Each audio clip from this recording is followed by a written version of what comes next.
I always wanted a little sister. I would beg my parents, and they just roll their eyes and tell me it wasn't that simple. That didn't stop me from talking about it every chance I got, though. When they brought Sarah home, it was the happiest day of my life. She was so cute. I couldn't wait to share my toys with her.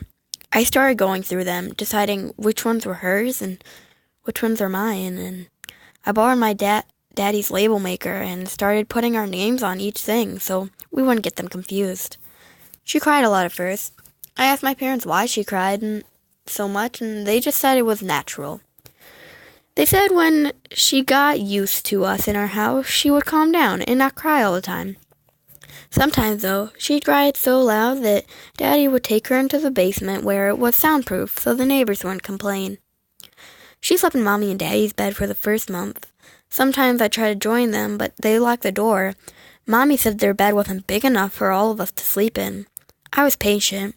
I knew the new bed with the bars they had set up in my room would eventually be hers. When they felt it was safe for her to let her sleep on her own, they started putting her in it. She wasn't crying so much anymore by then. She would lie in my bed. I would lie in my bed and watch her sleep from across the room. They'd take her into their bedroom first and lay with her until she fell asleep, then move her into our room. Some nights after she was moved, I'd see her lying there with her eyes open, just staring at the ceiling.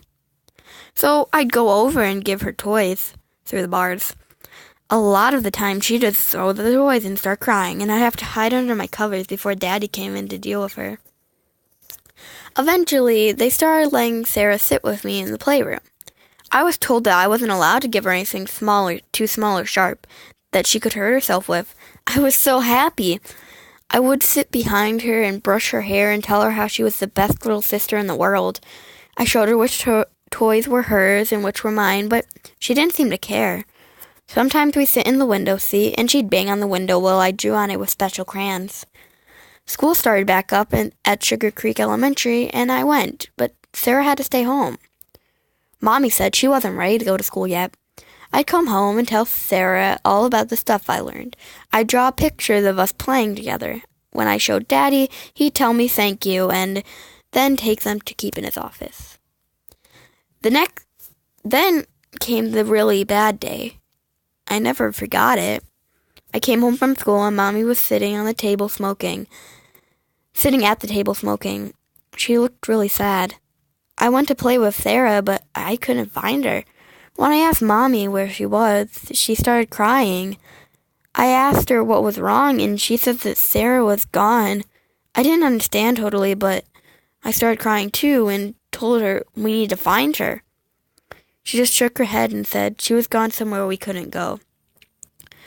Daddy took her bed apart and threw away all my drawings with her in them.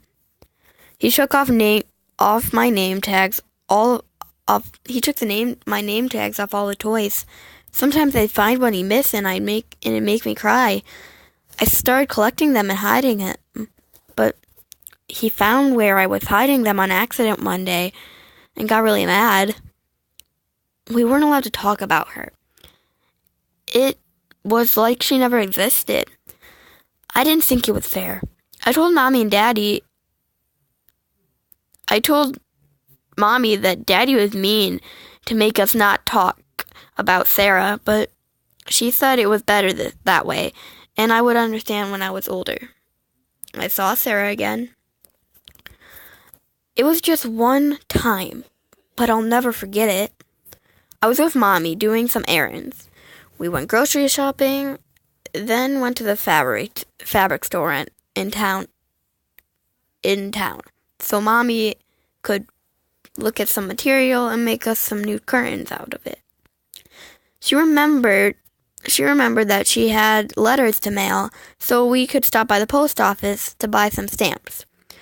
I was humming to myself and reading posters while Mommy talked to the lady behind the counter, and that's when I saw Sarah. She was as cute as I remembered. I walked over to the poster with her picture, but they'd gotten her name wrong. Someone had written her name down as Shannon. I rushed over to Mommy and tugged on her sleeve and told her that Sarah was up on the wall with other pictures of children.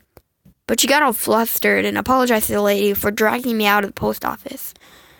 I had to shout because she kept trying to talk over me and instead of listening. I saw Sarah. They got her picture on the wall in there. Finally, Mommy slapped me and told me it wasn't Sarah.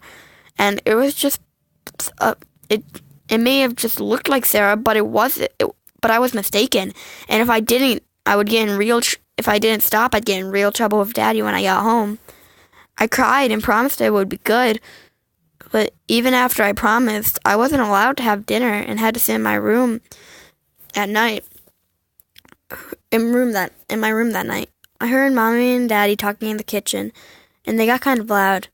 Somebody started banging open the kitchen doors, and then Daddy's feet stomped up the stairs, and I heard Mommy scream, "Don't you dare!" And he stopped outside my door and went back downstairs. We never went back to that post office, and I never saw Sarah again. This is the first time I've ever talked about Sarah since that day.